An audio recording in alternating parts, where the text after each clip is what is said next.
Gracias, señor presidente.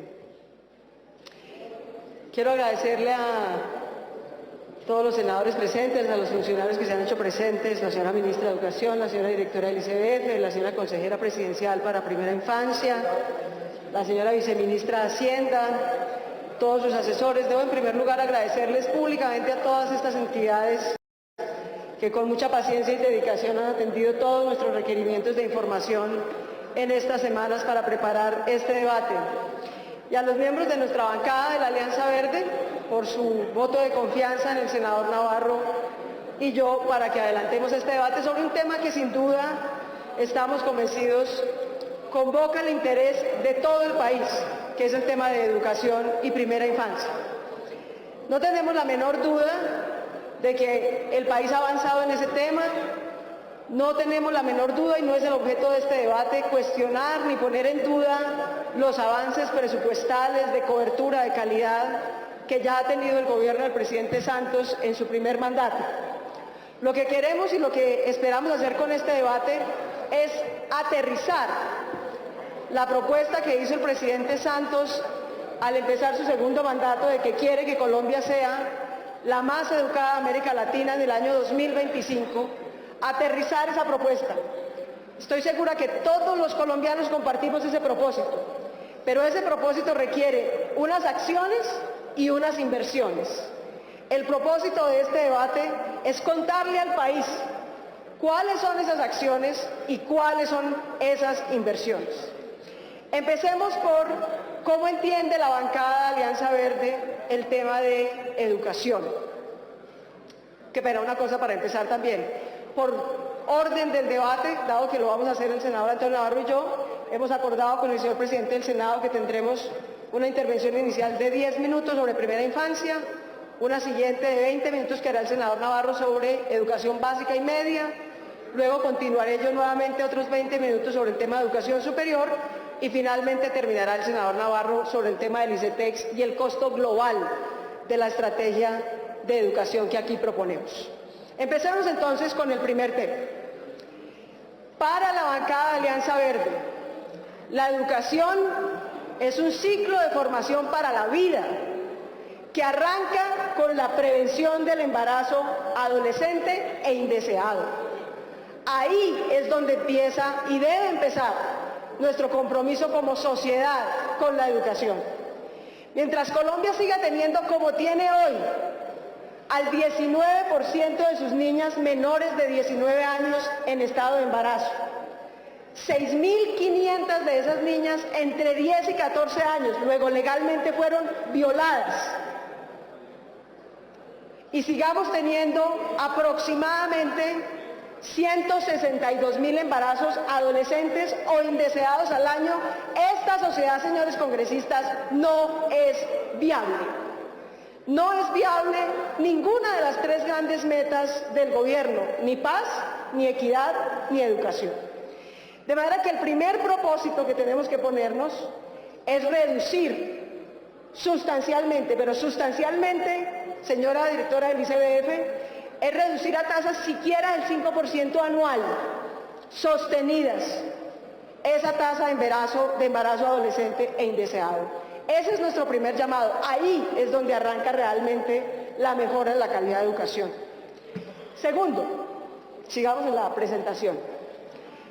Sigamos. Segundo, no cabe duda, todos los estudios en Colombia y en el mundo demuestran que la inversión en primera infancia es la inversión social más costo eficiente. Es decir, si uno compara inversiones sociales deseables todas, duplicar la cobertura en básica y media, triplicar la inversión en educación superior, incrementar el programa de Familias en Acción.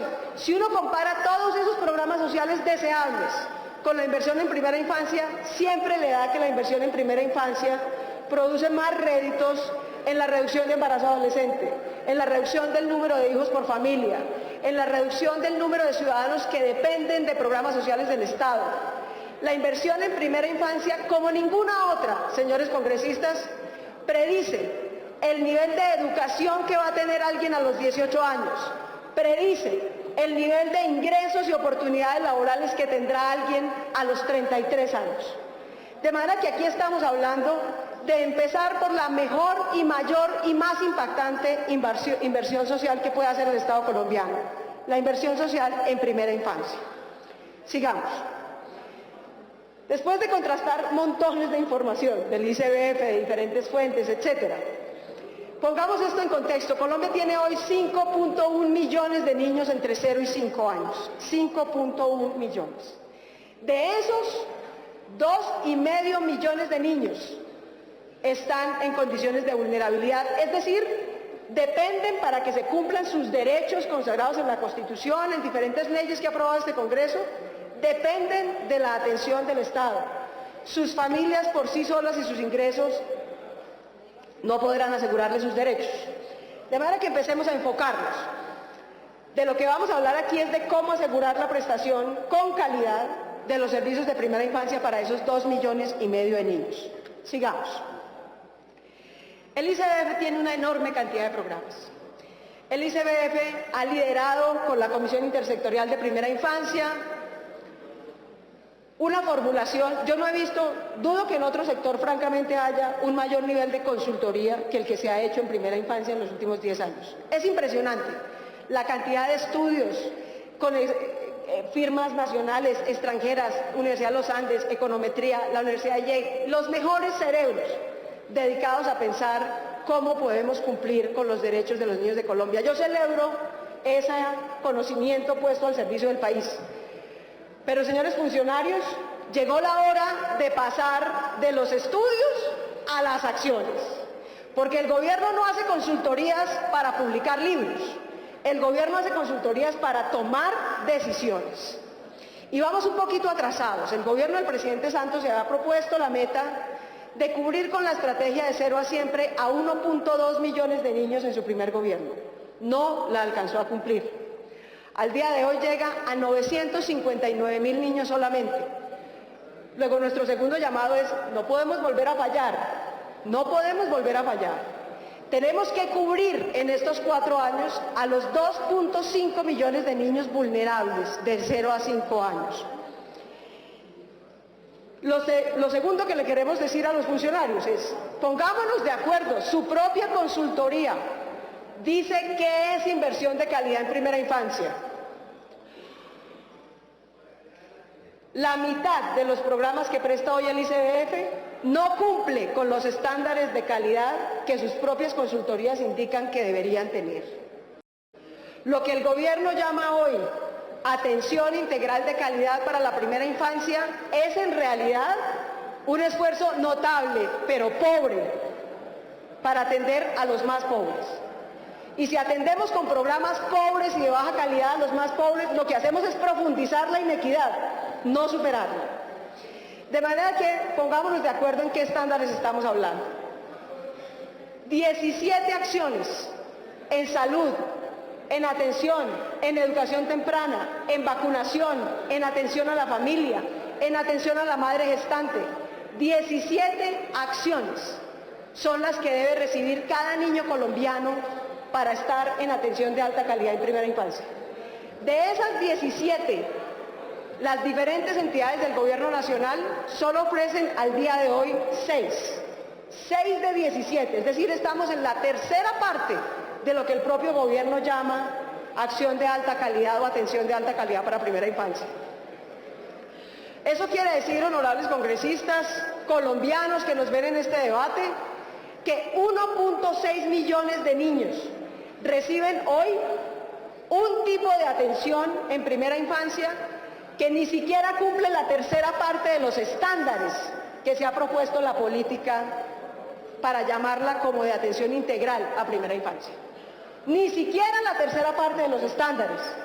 Luego, nuestro propósito en los próximos años debe ser llegar a ese 1.6 millones de niños, al 100% de los estándares de calidad y para los 17 servicios planteados, no para 6 u 8, que es lo que está pasando el día de hoy. ¿Cuánto vale eso? 1.6 millones de niños, 2.5 millones de niños debemos atender. Debemos atender con las 17 acciones en los estándares de calidad que por fortuna ya se han establecido, ¿de acuerdo? Ese sería el propósito. ¿Cuánto vale eso? Le pedimos en el cuestionario a Planeación Nacional, le agradezco mucho a su director que nos acompaña, le pedimos al Ministerio de Hacienda, le agradezco mucho a la viceministra que nos acompaña, que nos dijera cuánto vale eso, cuánto vale cubrir a 1.6 millones de niños, cuánto vale de aquí al 2018, cuánto vale de aquí al 2025. Desafortunadamente no nos contestaron, o nos contestaron diciendo que todavía no tienen las cifras. Yo lamento mucho que no tengan las cifras, porque es que ya estamos formulando plan de desarrollo, si no tenemos las cifras, ¿cómo las vamos a incorporar? Pero gracias a los estudios y a toda la información que hay en universidades y en entidades, entonces el equipo del senador Navarro y el mío nos dimos a la tarea de hacer la tarea que le correspondía a Planeación y Hacienda, calcular. Sonido para la senadora, por favor. Termino en este minuto para decir que cubrir al 1.6 millones de niños que nos hace falta, con los estándares que nos hacen falta, implicaría tener recursos adicionales de 3.5 billones de pesos para el año 2015 y de 3.7 billones para cada uno de los 3 años restantes del cuatrienio. Esa es la plata, señora viceministra de Hacienda, que debería venir en el presupuesto del 2015. 3.5 billones de pesos adicionales a los 3 billones de pesos que ya tiene el ICBF. De lo contrario no vamos a cumplir las metas y ese es el compromiso. Termino diciendo lo siguiente, señores congresistas de este primer segmento. Los niños de 0 a 5 años nunca van a tener una organización social equivalente a la MANE. No veremos... Sonido, por favor. No veremos un movimiento nacional estudiantil de niños de 0 a 5 años. Los niños de 0 a 5 años de Colombia necesitan que este Senado sea su MANE, que este Senado entero y completo sea la bancada que le exija y comprometa al gobierno a poner esa plata adicional con esos estándares en los próximos 4 años. Muchas gracias. Senador Navarro. El senador Navarro va a hablar por 20 minutos.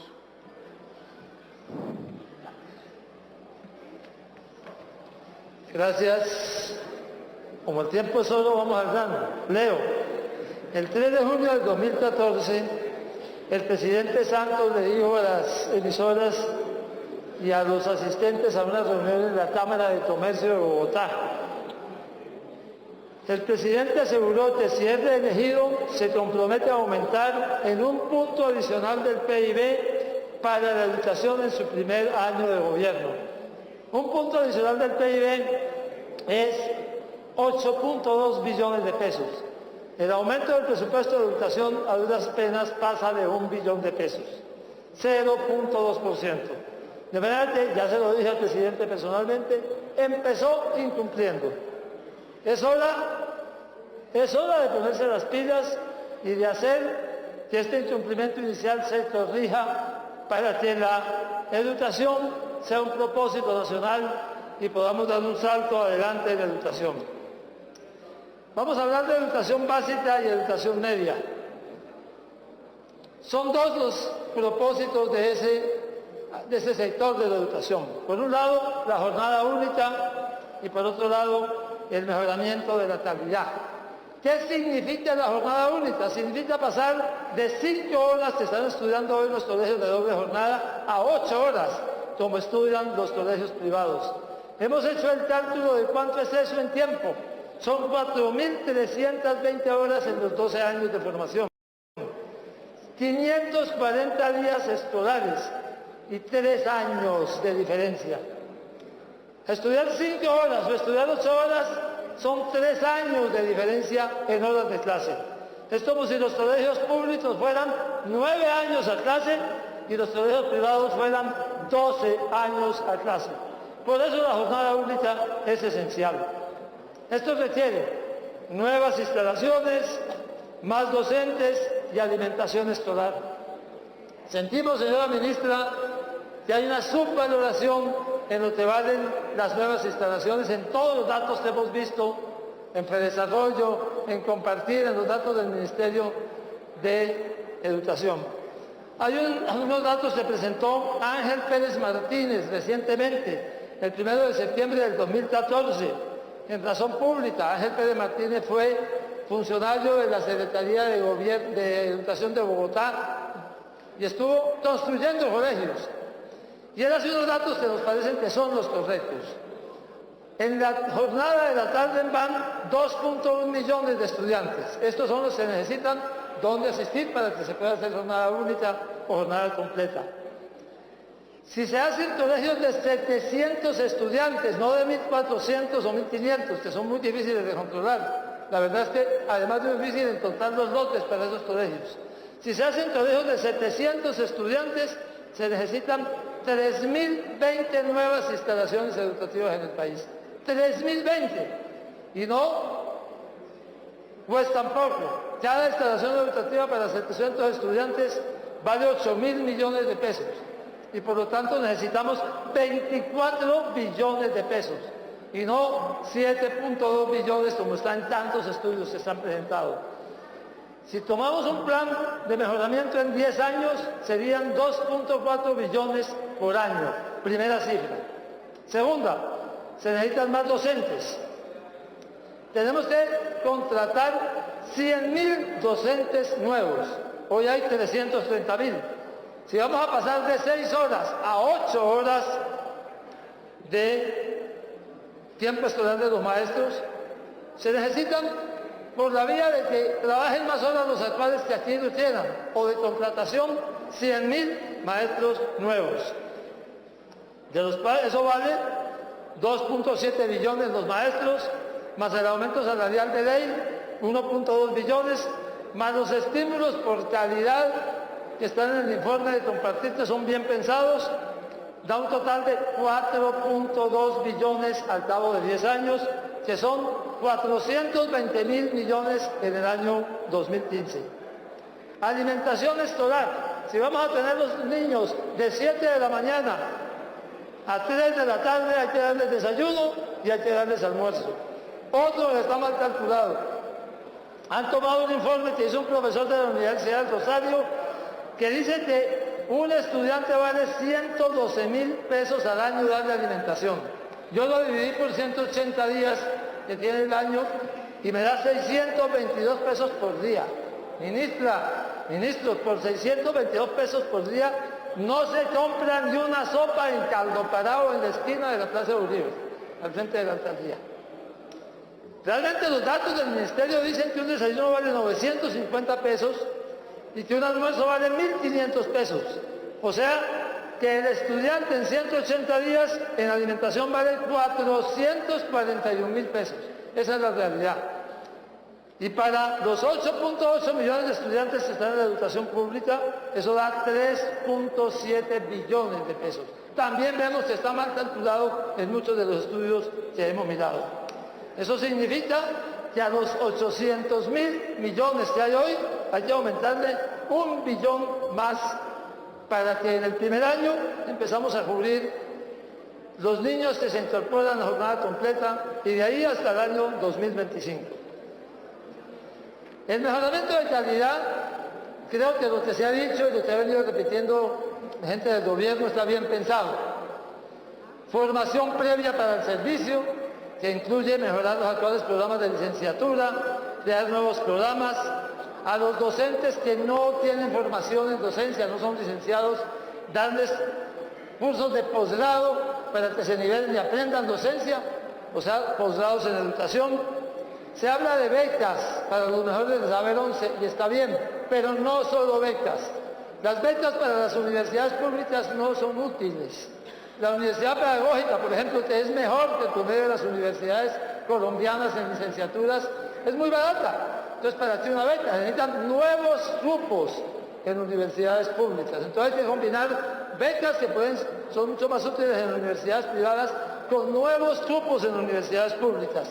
Y si se contratan también a profesionales que no están graduados en licenciatura, hay que dar becas de posgrado para aquellos que tengan los mejores puntajes en Saber Pro al final de su formación y puedan entonces en esas becas aprender lo que les falta de educación.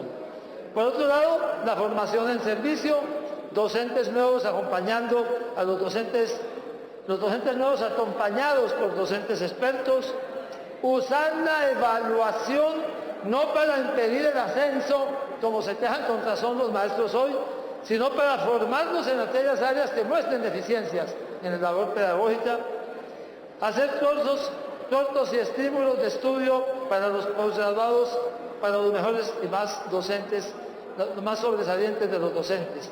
¿Cuánto vale el mejoramiento de calidad? La formación previa al servicio, 1.1 billones, el acompañamiento, 400.000, 0,4 billones, el aumento de 18% en los salarios de los maestros, que también es una buena propuesta para igualar los salarios de los maestros a los de profesionales equivalentes, vale 1.8 billones, y la publicidad para atraer a estudiantes a las licenciaturas, como lo propone compartir, 10.000 millones. Eso es 3.3 billones adicionales, que en concreto para el 2015 sería 1.6 billones. ¿Qué nos parece que falta en calidad? Mejoramiento de calidad. El trabajo colectivo de los docentes, los círculos de calidad, la calidad de los rectores. Mi propia experiencia personal es que un buen rector que lidera a sus maestros indudablemente produce resultados de mejoramiento del colegio. Construir sobre lo construido, nos olvidamos de lo bien que han funcionado programas como Escuela Nueva en escuelas unitarias rurales. Yo me puse a mirar los mejores resultados en Nariño, en quinto de primaria, y todas eran escuelas rurales con escuelas nuevas en el municipio de Ipiales. Entonces hay que construir sobre lo construido y no hay que querer cada vez inventar una cosa nueva. La educación rural, que tenía un préstamo que ya se agota, creo que debe tener por lo menos una inversión de 30.000 millones de pesos adicionales cada año. El acompañamiento en extraescolaridad. Se necesita que los docentes sean de la región para que estén disponibles para los niños más allá de las horas de clase. Y no nombrar maestros de Pasto para mandarlos a Botas de Satinga. Cuando ese señor apenas llega allá, lo primero que piensa es cuándo se quiere devolver. Y por último, hay un problema en el tránsito entre educación básica y educación media. Entre 9º y 10º grado, la deserción es fenomenal. Mirando los datos de deserción, la cobertura neta pasa de 72.1% a 41.3%. Casi la mitad de los estudiantes abandonan los estudios cuando pasan del grado 9º al grado 10º. Hay que trabajar ese tránsito de educación básica a educación media con prioridad. Los costos, ahí están. No voy a ponerme en el detalle, no hay tiempo. Incorporo además unas ideas que vienen del Ministerio de Educación Bilingüe y Colombia Libre de Analfabetismo. Ministra, hacen falta recursos por 5.7 billones. Usted dice que 4.6, hay que corregir los datos, son 5.7 billones los que hacen falta, adicionales en el año 2015. Me puse a mirar dónde estaban las diferencias más grandes entre las respuestas del Ministerio y los cálculos nuestros, y están en esas dos áreas, que son construcciones escolares nuevas y alimentación. Creo que ahí es donde están los errores de cálculo que hay que corregir, pero la realidad es que necesitamos no 4.6, sino 5.7 billones de pesos adicionales. Pero hay posibilidades. Por ejemplo, si logramos un acuerdo en que la nación, los departamentos y los municipios trabajemos juntos, se pueden construir por regalías, se pueden construir las instalaciones escolares. Y eso serían 2.4 billones por año durante 10 años. Pero eso requiere que todo el mundo aporte. Todos ponemos, todos damos. La norma de regalías permite y dice que para lo único que se pueden usar regalías en la educación es para construcciones escolares precisamente. Esto podría disminuir entonces el déficit o el faltante en 2.4 billones, pero hay que ganarse a alcaldes, gobernadores, a la sociedad, para que las regiones hagan el esfuerzo de construir las instalaciones y la nación haga todo el mejoramiento de calidad, aporte maestros y aporte todo el esfuerzo adicional.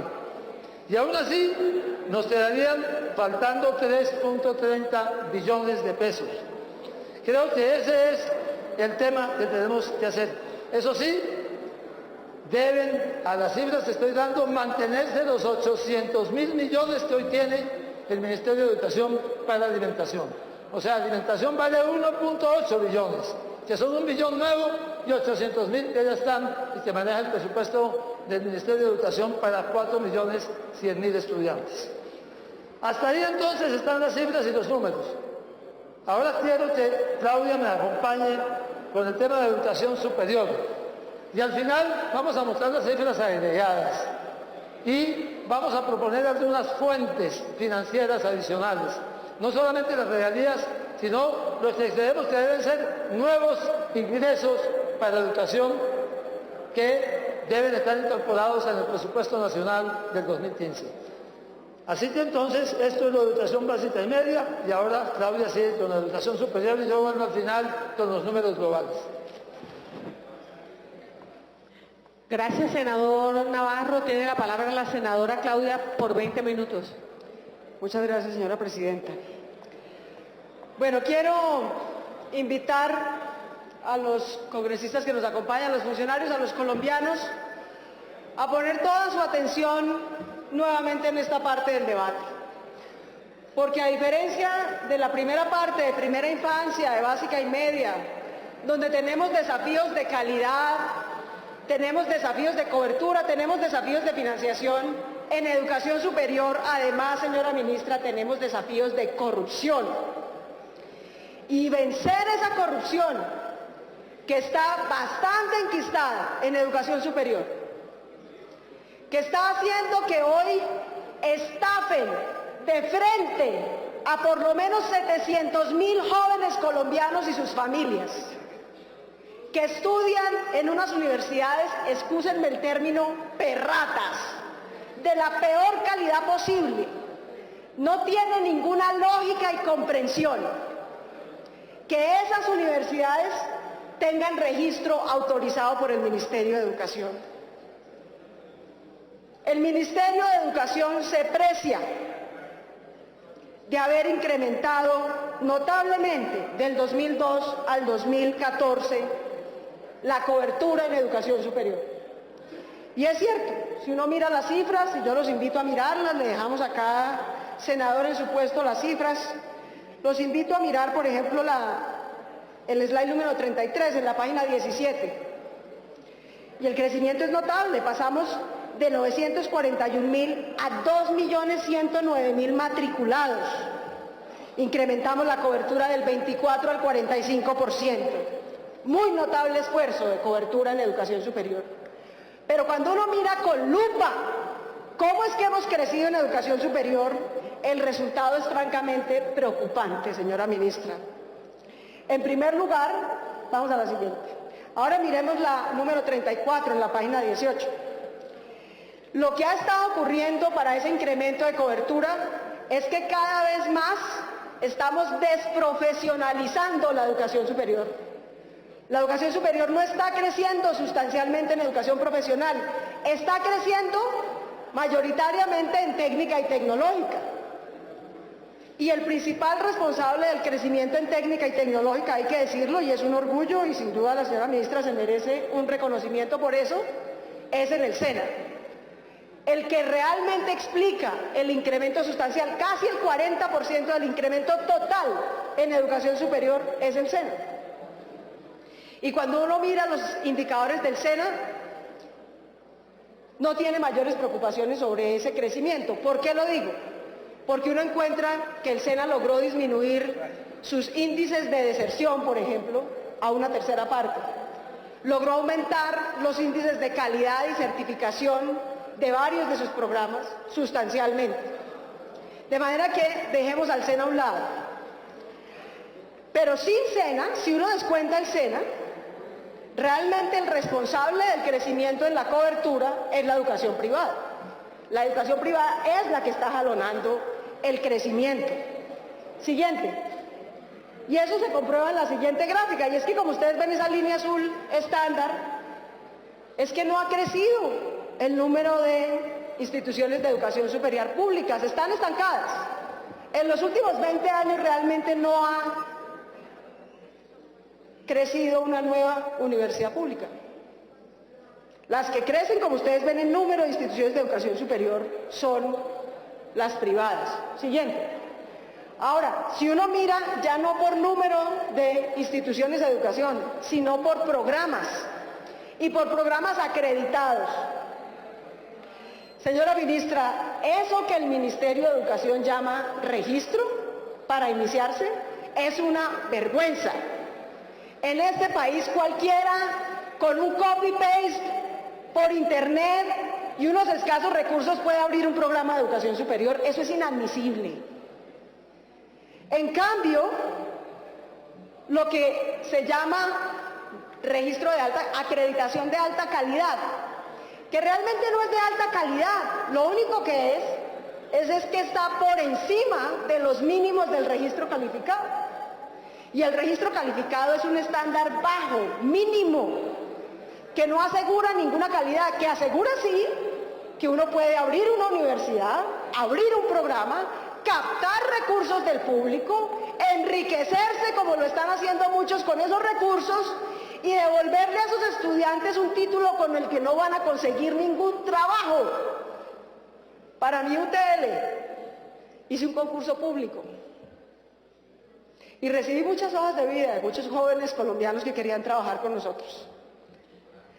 Recibí, por ejemplo, algunos de universidades como la San Martín y de otras universidades que me decían que han estudiado negocios internacionales, comercio exterior. Entonces les dije yo, bueno, maravilla, entonces vamos a hacer esta entrevista en inglés, porque evidentemente esos son los mínimos estándares que tú debes tener si vas a estudiar en negocios internacionales. Ninguno sabía. ¿Cómo va un joven que recibe un título de negocios internacionales a trabajar si no domina una segunda lengua como el inglés? Admitir eso en ese tipo de programa es alcahuetear que están estafando a esos jóvenes. Y eso, señora ministra, le pasa a casi 800.000 jóvenes colombianos cada día. Y el Ministerio de Educación prácticamente no ha hecho nada al respecto. Pero si en la educación privada llueve, en la educación pública no escampa. Cuando uno mira, sigamos, ¿en qué universidades públicas ha crecido la cobertura, ha crecido el número de estudiantes? Encuentra que por número, después del SENA, a quien le debemos 383.000 cupos nuevos del incremento de cobertura en superior, la segunda universidad pública que tiene el mayor crecimiento en número, 41.000 nuevos cupos, qué dicha, qué emoción, es la Universidad Nacional Abierta y a Distancia, universidad pública, la UNAD. Esa universidad es después del SENA la que mayor número de cupos ha crecido. Miremos por dentro esa universidad. Un rector, señora ministra, aquí que estamos discutiendo el problema del nepotismo y la concentración y abuso de poder en la política, aquí que estamos discutiendo cómo la reelección por una vez del presidente de la República ha desajustado el equilibrio de poderes en el país, pues el señor rector de la UNAD se ha reelegido 4 veces, no 2. Pero no solo eso, está a punto, si es que se lo permitimos, de reelegirse la 5ª. Y supongamos que fuera una eminencia y entonces no hubiera problema. Pero ¿qué tal la manera como se han venido, lo quiero decir con toda claridad, señores congresistas, robando a la Universidad Nacional Abierta y a Distancia? Que, por ejemplo, ha creado una sede en Putumayo, no. En Caquetá, no. ¿En Tierra Alta, en Córdoba? No. En la Florida, en los Estados Unidos. Y le manda a esa sede en la Florida, en Estados Unidos, inversiones Y cuando esa sede en la Florida produce ingresos 3 veces superiores a lo que le manda, entonces los señores de la UNAD y el señor rector de la UNAD decide que la plata de la Florida no puede regresar a Colombia y que la UNAD Florida no puede cumplir con los estándares de información, de contabilidad, de presupuesto que se le exigen a todas las demás universidades públicas de Colombia. Y uno va y mira quién maneja la UNAD de la Florida. ¿Quién era su directora? Una amiga. Así, con ese criterio meritocrático, una amiga muy querida del señor rector, que a su vez nombró a la sobrina del rector como directora de los programas de lenguas, programas virtuales que son unos de los que más están creciendo en la UNAD. Y el primo de la sobrina del rector de la UNAD es a su vez el vicerrector de Relaciones Internacionales de la UNAD, que entre otras cosas debe observar, vigilar y acompañar a la sede de la Florida. Todo un círculo familiar, nepotismo puro, entre otras cosas para desviar recursos. Y desviar recursos, y este Congreso lo discutió hace 3 años, y si tenemos que volver a tomarnos las calles del país para que este Congreso, el gobierno y todos los operadores de educación superior lo entiendan, lo vamos a volver a hacer. La educación superior, ni la educación básica y media, ni la educación en primera infancia es un negocio. El que en este país se quiera lucrar, bienvenido, puede vender tornillos, hacer minería, explotar petróleo, exportar flores. Pero no puede estafar a niños y a jóvenes colombianos, no puede. Bien puede invertir en cualquier otra cosa. Eso lo está haciendo en las narices del Ministerio de Educación, que no le ha puesto ni siquiera una amonestación a la UNAD en estos años. Pero no solo pasa eso. Si uno mira otras universidades privadas, la Universidad Inca, por ejemplo. Debo recordar que la gran contribución de algunos en este Congreso en el pasado a la UNAD, ¿le han hecho un debate de control político? No, estas denuncias han salido en los medios de comunicación desde hace casi 2 años. ¿Y qué hizo este Congreso? Condecorar al señor rector de la UNAD. De manera que nos queda muy difícil mejorar la educación superior en Colombia si incluso las universidades públicas no tienen vigilancia, se vuelven un centro de nepotismo y corrupción. Este Congreso los premia y los exalta y el Ministerio de Educación no vigila. Así es imposible. Si eso pasa con una universidad pública, imagínense ustedes qué pasarán en las privadas. Les voy a contar otro caso. La Universidad Inca.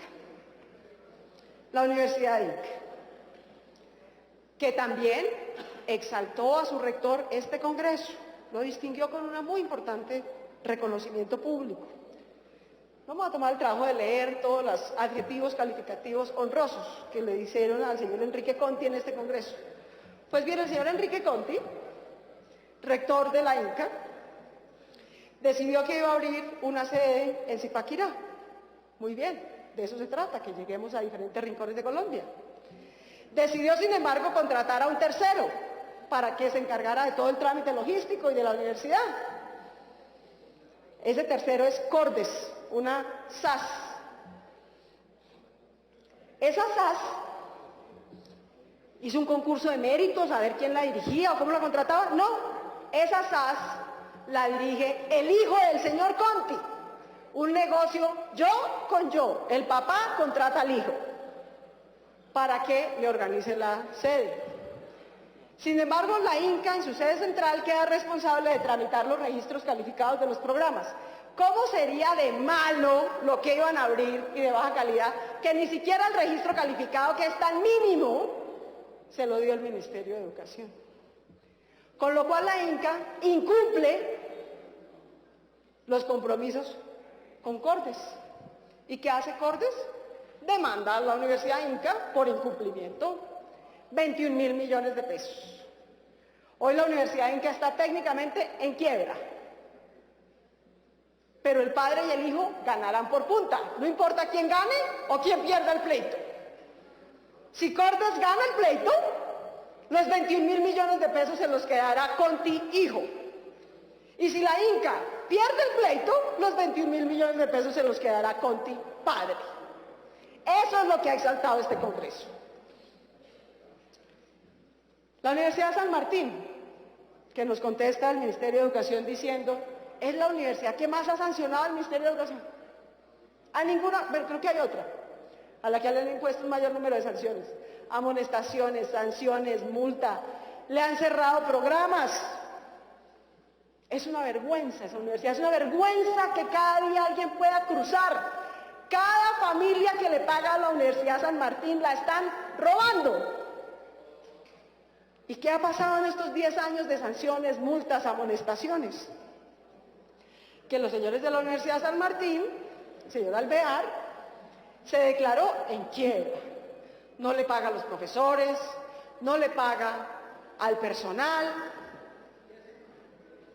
¿Y qué es lo que ha ocurrido? Tengo los certificados de comercio, invito a cualquier comerciante que quiera pasar por mi oficina. Lo que hizo la Universidad San Martín fue crear otra entidad jurídica a través de la cual sigue captando matrículas mientras le dice al Ministerio de Educación y a las demás entidades que no tiene un peso para pagar nada. Recoge miles de millones de pesos en ese fondo que está acreditado ante las cámaras de comercio. ¿Y ese fondo reinvierte las matrículas que recauda en la universidad? No. Ese fondo reinvierte la plata en un fondo de producción de cárnicos y en otro fondo de producción de pescado. Eso, señores congresistas, no es más que enriquecimiento ilícito. Esto no es un problema de una amonestación, señora ministra. Esto es de fiscalía. Y yo me pregunto, señores congresistas, como me lo preguntaba cuando hacía las investigaciones de parapolítica, si puedo tener estos datos yo con un computador, si puedo conseguir yo los certificados de las empresas fantasmas creadas para desviar los recursos, si puedo conectar esa empresa creada para desviar los recursos con los cárnicos, con los pescados, ¿por qué no lo puede hacer el Ministerio de Educación? Si puedo hacer eso yo desde un computador, sin tener la atribución de funcionaria pública, las facultades de inspección y vigilancia, ¿por qué no lo puede hacer otro? Cada peso, señores congresistas, cada peso que una universidad pública o privada no reinvierte en la universidad es desviación de recursos, es enriquecimiento ilícito. Este no es un tema de multas de 100 millones de pesos irrisorias, este es un tema de fiscalía. Aquí hay varios rectores y miembros de consejos directivos de las universidades que lo que están escapando picota, no sancionan en el Ministerio de Educación solamente. Y hay otra modalidad que quiero alertar en este Congreso también, porque el mal ejemplo cunde. Un último caso al que me quiero referir, el de una tal Whitney University. Yo, señores congresistas, he tenido el honor en la vida, por mérito, por becas, de estudiar 2 veces en los Estados Unidos, haciendo mi maestría en Administración Pública y hasta el año pasado haciendo mi doctorado. Luego conozco bien el sistema educativo de los Estados Unidos porque he tenido que aplicar a él muchas veces. Conozco sus rankings, cuáles son públicas, cuáles son privadas. Whitney University, señores congresistas, es una universidad de garaje en los Estados Unidos, es una universidad que no sale en ningún ranking. Aquí vienen pues a descrestar criollos, ¿no? A decir que es que están asociados con una gran universidad de los Estados Unidos. No es ninguna gran universidad de los Estados Unidos. No aparece en el ranking de las primeras 200 de nada, de nada.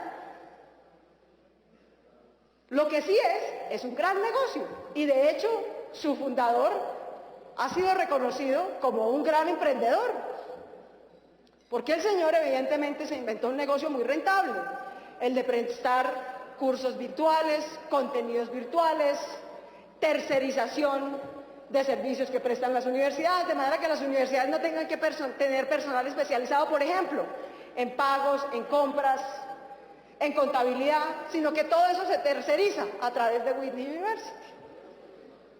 O la logística, el contenido, la prestación de cursos virtuales. Es un gran negocio y es un negocio muy legítimo, sobre decir, en Colombia o en Estados Unidos. Pero es un negocio que reduce los estándares de calidad donde se prestan. Y que además se ha usado, si un privado que tiene hoy una universidad decidiera que ya no quiere invertir su plata en eso, que quiere destinarlo a actividades más rentables, puede hacerlo, está en todo su derecho. Alguien no está obligado a tener una universidad privada de por vida, que es un negocio sin ánimo de lucro, que requiere reinvertir toda la plata, está en todo su derecho.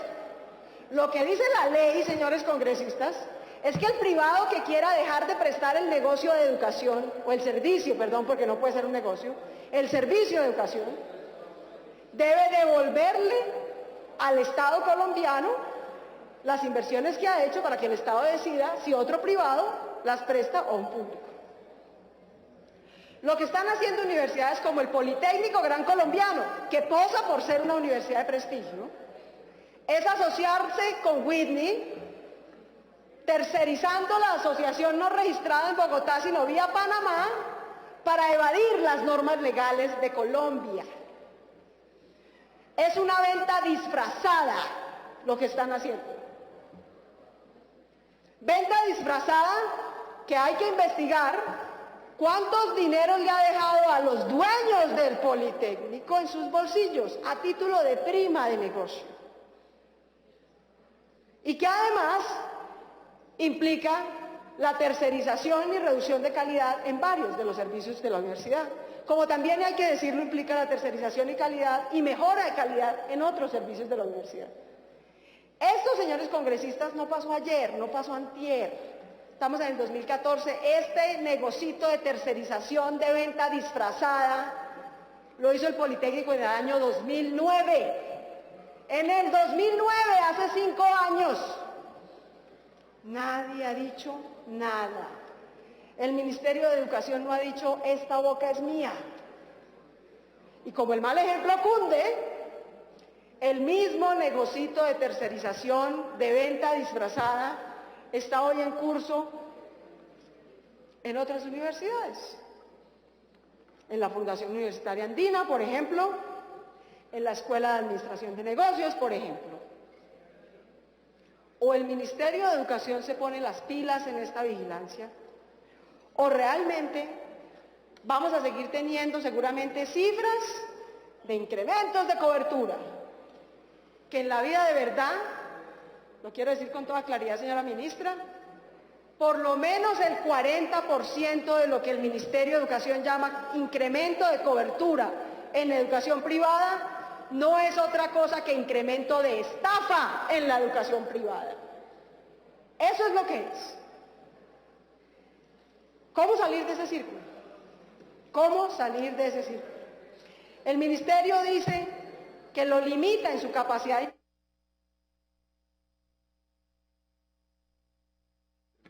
Termine, senadora, por favor. El Ministerio dice que lo limita en su capacidad de inspección y vigilancia el principio de autonomía universitaria. Yo me he leído al derecho y al revés ese principio, la Ley 30, los libros, los decretos reglamentarios. En ninguna parte he encontrado que el principio de autonomía universitaria diga que hay autonomía para estafar. ¿Eso a quién se le ocurre? No se pueden seguir escudando en ese principio. Y si este Congreso tiene que reglamentar ese principio para que algo tan obvio quede claro, pues lo haremos. Pero no podemos seguir permitiendo esa estafa. Segundo, eso que el Ministerio hoy llama registro calificado tiene que ascender a tener realmente requisitos de alta calidad. Los registros calificados se expiden por 7 años, así que la propuesta es muy concreta, señora ministra. Hay que elevar los estándares de registro y acreditación de todos los programas de las universidades. De manera que en los próximos 7 años, cuando vayan a renovar el registro, tengan que cumplir lo que el Ministerio llama estándares de alta calidad. Y las que hoy están en alta calidad tengan que cumplir lo que verdaderamente deberían ser criterios de alta calidad, es decir, hasta 14 años. Si una universidad, y lo quiero decir con toda claridad, si una universidad en el transcurso de 7 años no puede cumplir calidad y en el transcurso de 14 no puede cumplir alta calidad, debe cerrarse, señora ministra. Pero Colombia no puede tolerar que indefinidamente haya instituciones de garaje, de pésima calidad, que estafan a sus estudiantes y que nada pasa. De manera que mejor quedarnos con la tercera parte de las universidades que tenemos, pero que sean de una calidad decente y que no estafen a los estudiantes. Y por último, para cumplir con la implementación de la Agencia Nacional de Calidad, con la implementación de la superintendencia, con el presupuesto que requieren las universidades públicas, que están en una deuda larga, tema que ha sido objeto de debate en este Congreso muchas veces, se requieren 1.3 billones, señora viceministra de Hacienda, 1.3 billones adicionales en el 2015 y 1.4 billones adicionales cada año hasta el 2018, si es que queremos cumplir las metas que el propio Ministerio de Educación ha señalado para educación superior al 2025 y las que el Acuerdo por lo Superior ha señalado para Colombia hasta el año 2034. Muchas gracias. Gracias, senadora. Tiene la palabra el senador Navarro.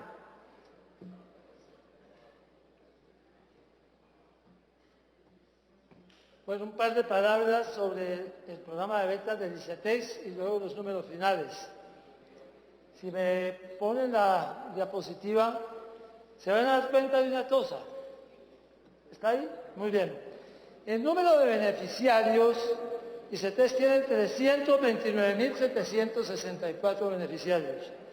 De esos, en universidades privadas hay 262.000, casi todos.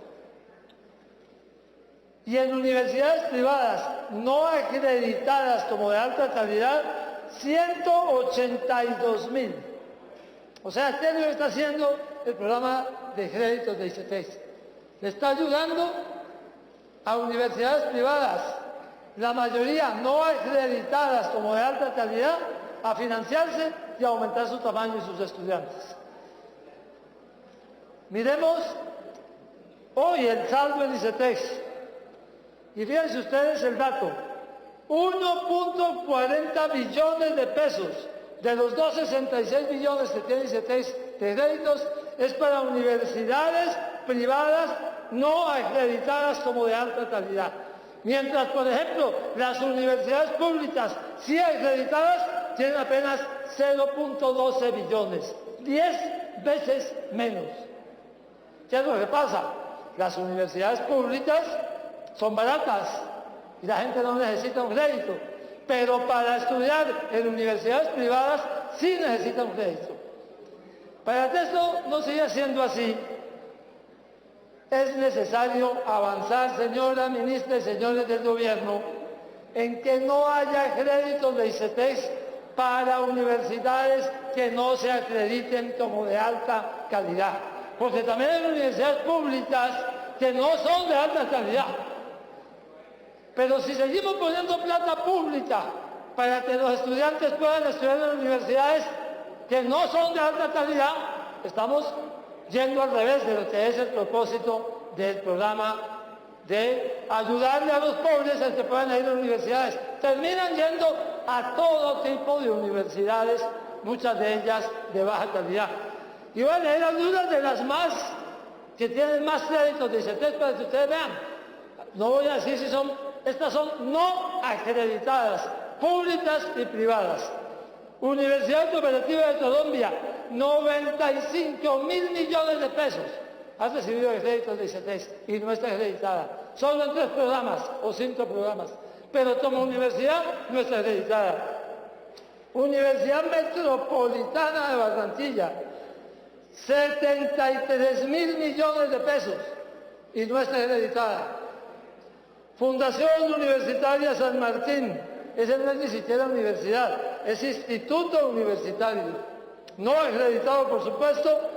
39.000 millones de pesos ha recibido ya a Intertera en este momento de créditos de ICETEX. Fundación Universitaria del Área Andina, otro instituto no acreditado privado, 31.000 millones de pesos ha recibido vía créditos de ICETEX. que termina pagando, pues claro, la familia del pobre estudiante. Y le doy algunas. Fundación Universitaria Internacional del Trópico Americano, de Yopal Casanare. Me han dicho que es una universidad que hace méritos al no estar acreditada. Y así hay muchísimas más, pero también hay universidades públicas. ¿Cuáles son las que más han recibido? Universidad de La Guajira, no acreditada, 56.000 millones de pesos. O Universidad Nacional Abierta a la Distancia, con 10.547 beneficiarios y 20.000 millones de pesos. Creo que tenemos que avanzar hasta que el dinero del Estado se vaya para universidades que se acrediten. Las que no se acreditan no pueden tener derecho a crédito del Estado. Finalmente, para terminar con los números, el ministro de Hacienda, señora viceministra, que no vino, me dijo, pero no pidan solamente plata, hablan de dónde va a salir. Vamos a hacer algunas propuestas concretas. Decirle, pues, que hay fuentes distintas a las que se ha hablado. Ya estoy oyendo hablar IVA para educación. Así vamos a mostrar que hay otras fuentes distintas del IVA. Primera, las empresas mineras, cuando presentan su declaración de renta, descuentan lo que han pagado por regalías. Y eso lo permite un conceptito de un abogado, jefe de la oficina jurídica del Ministerio de Hacienda en el 2005. Otro conceptote puede eliminar eso. Y eso significa 1.6 billones de pesos. Pero es que no, estos son dos cosas. Por una parte se descuento, pero es que además hacen un doble descuento. En un debate que vamos a hacer a final de este mes en la Comisión Tercera, vamos a mostrar cómo es que hacen el doble descuento. Por 0.5 billones de pesos.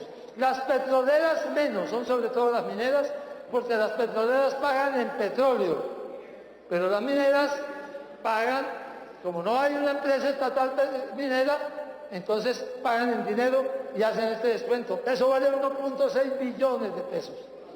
Un impuesto de renta a los dividendos, que ya ahora en una constancia lo presentaba el senador Serpa, con la modalidad de que sea el 5% para todos los dividendos y una retención en la fuente de 1%, puede producir 1.4 billones de pesos y va directamente a los dueños de acciones, y eso significa dinero de los que más dinero tienen. Pues cualquiera de nosotros gana salario, muy bueno el salario de los congresistas, pero estos los dueños de acción ganan el dividendo de las acciones. Las personas más ricas del país no tienen salario, tienen dividendos de las acciones y por ese dividendo hoy no están pagando renta.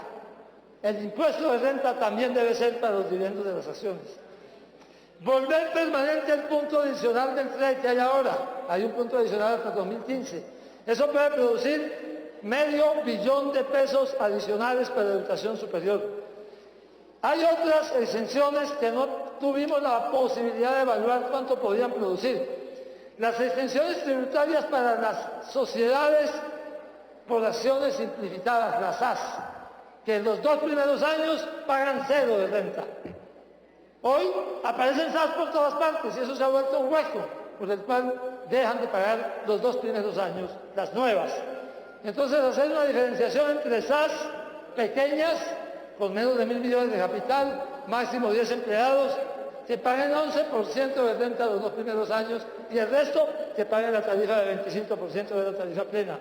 Otra, hoy hay unos beneficios tributarios ligados a inversiones obligatorias. Por ejemplo, los contratos de estabilidad jurídica los tienen y terminan no solamente teniendo la exención para la inversión obligatoria, sino para todas las inversiones que hagan. Que sea solamente para la inversión obligatoria y se cumpla con la ley, pero que no se permita que sea para todas. Algún tributarista llamaba esto es una patente de torso. Otra, las deducciones sobre activos fijos, mediante un reglamento las extendieron sobre todas las amortizaciones y terminan teniendo exenciones no sobre activos fijos, sino sobre nóminas, sobre muchas cosas más. Reducirlas a que sean solamente sobre activos fijos. Y hay más, pero como no las tenemos valoradas, mencionemos pues que hay otras fuentes que pueden producir una cantidad de dinero de alguna significación. Los números finales, en el año 2015, primera infancia, ya nos lo dijo la senadora López, necesita 3,5 billones. Educación básica y media, 5.7 billones, de los cuales pueden ser 2.4 de construcciones. Educación superior 1.3, la señora ministra está proponiendo casi 1 billón adicional, pero educación superior, ahí entonces no hay mucho de balance. Da para el 2015 10.5, de los cuales puede haber unos 3.5 que se puedan descontar y quedaría un hueco que es el que habría que llenar. En el 2025, esos son 14.3 billones de pesos.